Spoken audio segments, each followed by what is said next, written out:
Just now, I had been contemplating for 2 hours on what to say, and I did not get an answer. I will now resort to talk about something easy.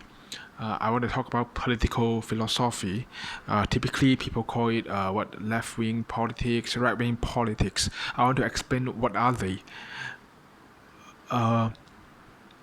So to start with, let's talk about the origin of this distinction between left and right. If I'm not mistaken, it was originated in 16th or 17th century. I'm not too sure it was from France, the French Parliament. Not too sure whether it was before French Revolution in 1790 or after, or it might be actually from English Parliament. Not too sure.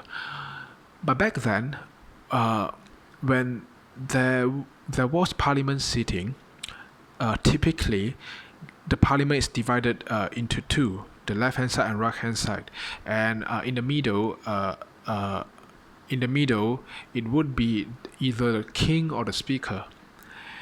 And then, in these parliament sittings, the people on the left were generally people who were quite liberal. They generally dislike monarchy, dislike hierarchy in society. They believe in equality. They thought a lot about abolishing monarchy to make an equal society. They believe that there shouldn't be any discrimination between gender, races, and so on. And of course, the socio-economic class, they believe that there shouldn't be a distinction between king, nobleman, knight, armies, peasant, and so on. And then meanwhile, in the parliament, on the right, the people were people who generally wanted to preserve the status quo, preserve the hierarchy. They liked the hierarchy, they liked the king, they were known as the conservative. They were not aggressive. They didn't want too much of changes in society. They definitely didn't want to abolish the socio-economic classes. And there it goes. So those it seems somewhat as accidental, just merely because how people were seated, and therefore today we follow the tradition. We call people who are quite liberal as left-wing people, and then we call people who like status quo and hierarchy as a right-wing people. Now I'm going to explain and give some examples. What are some left-wing politics and what are some right-wing politics?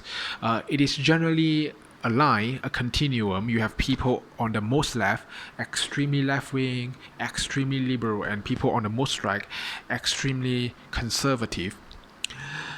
Although there is a thing called Nolan's diagram, so there is, I think, political writer called I can't remember his first name, so his last name is Nolan. So he came out with a diagram that is much more three-dimensional, because he thought that to merely use a 2D line to represent the political philosophy or ideologies, it seems very insufficient and it misses a lot of nuance.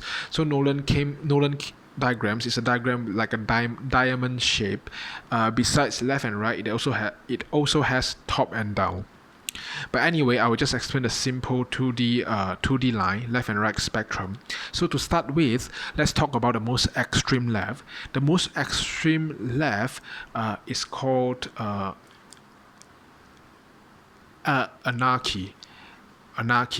So the people who believe in anarchy is called anarchists, and in this belief is about not having government.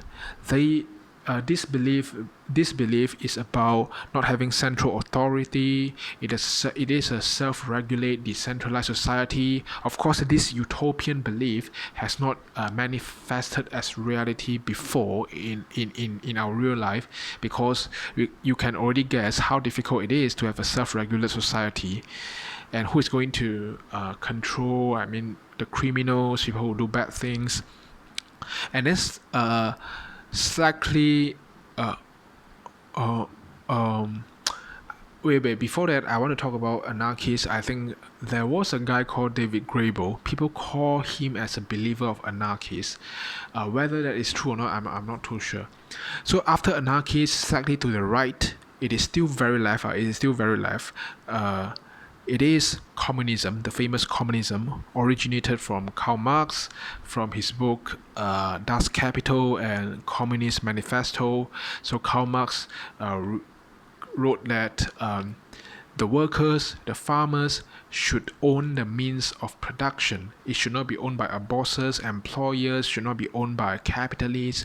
The workers should all cooperate and co-own all the means of production, the machines, the factory, the land, and therefore an equal society could be built. No one is richer than the other. Everyone shares the same resources.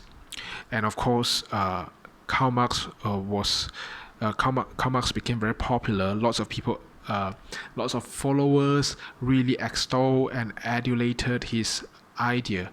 This includes Lenin from Soviet, and of course Lenin's follower Joseph Stalin, and of course Mao from China, and also Che Guevara from Cuba. And we know it did not go well.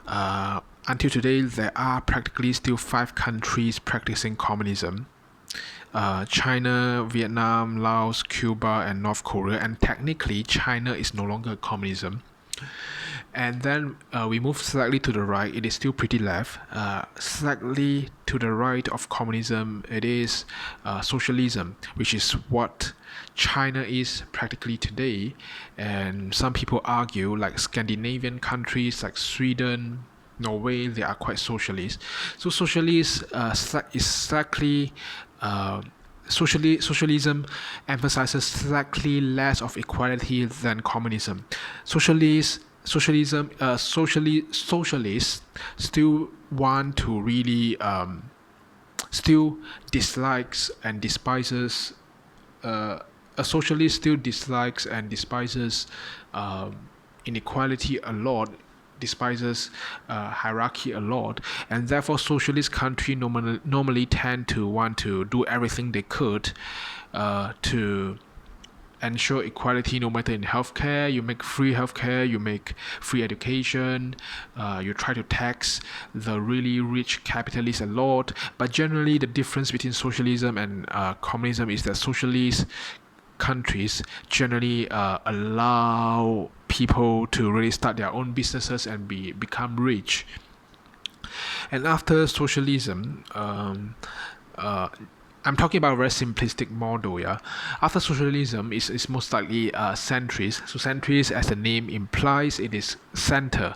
It is the most ideal. Actually, if you ask and interview people verbally, everyone would say that, oh, I'm a centrist. I want a centrist government. Of course, it is the ideal. Like, for example, I ask you how many hours you want to watch TV, you want to play video games, you always want to answer like, oh, 2 hours, good balance. Everyone ideally has a balanced state in their mind, how much sugar you want to eat. But of course, more often than not, all these talks are meaningless. We all want to be balanced, but eventually we all succumb to a lot of external circumstances and so on. So likewise, I feel that people who say they are centrist are very hypocritical, and more often than not, all the centrists eventually failed to carry out their policy. Eventually, they have to succumb to one side or the other. So I don't believe in centrists. Alright, so after centrists, we move to the right. The right track is it is not so clear. Uh, the right track, the distinction is not so clear. Milder form are people who are conservatives. So these people generally, I give one example, they are the Republican. They are the people in the Republican Party in United States. Italy has right-wing people. Wales. So generally, some countries that still have strong belief in social hierarchy, socio-economic classes. They like the idea of having big companies, big corporations. They like military. They generally are quite religious. So another example is definitely like Malaysia. Malaysia has this party called UMNO. All right, it's the Malay party. It emphasizes on distinction between races. We are the Malay. You are different. You are not Malay. So it is slightly quite right wing, and of course, you can say that the Malays are quite religious. So on the right hand side, you have conservatives, and then moving further to the right, you have people who are quite racist. People who believe that okay, my race is the most superior. Other than that, the rest of you are stupid. So one example is the extreme white people in America, in states like Mississippi, Virginia. So those people have this white supremacy. They believe that they are superior than the black, the Latino, and so on. And of course, I believe in Malaysia, definitely there are some more radical groups of Malay that believe that their race is superior. And then moving further to the right, the most extreme one is fascist. So the canonical example is definitely the German Nazi, and Italy is also quite famous of having some fascist party. Of course, the most famous person was Benito, who collaborated with Hitler during World War II. So fascist is just the most extreme right. They believe in their race, a certain race in society is the most superior. So they firmly believe in this strong hierarchy, and you can't really abolish them. You can't really cross over the threshold and become equal. And one thing that is very unique in this spectrum is that you can see, right, the most extreme left and the most extreme right, they have a similarity. So some people say that actually the most extreme left and right, they look the same. Their similarity is they tend to use some form of violence to force their ideology. So obviously, fascist German Nazi would use violence to shoot down whoever who was not German. All right, and even they would go so far to force they would kill the non-German people, or they would force German women to give birth to German people. And then on the left hand side, the most left, extreme left, right, like communism, right, like for example North Korea. Definitely North Korea uses so much of violence in order to force their ideology, and somewhat poignantly, China is also the same. China, in order to maintain, in order to prevent the income inequality that always happens in capitalistic society, happens in right wing society, they would tend to use a lot of force to usurp the rich people, the corporations, to tax them a lot, or even imprison whoever that oppose their ideology. So the left wing and the most extreme left and the most extreme right are quite similar. They use violence. All right, and then the more meaningful discussion about this political philosophy is to discuss whether socialist is better to be a society, or a capitalistic or a slightly right society is better. That is a long debate that has no answer. Whether you should sponsor healthcare, education, or you should make them private, the result always varies. So I will stop here, and I will talk about something else tomorrow. See you.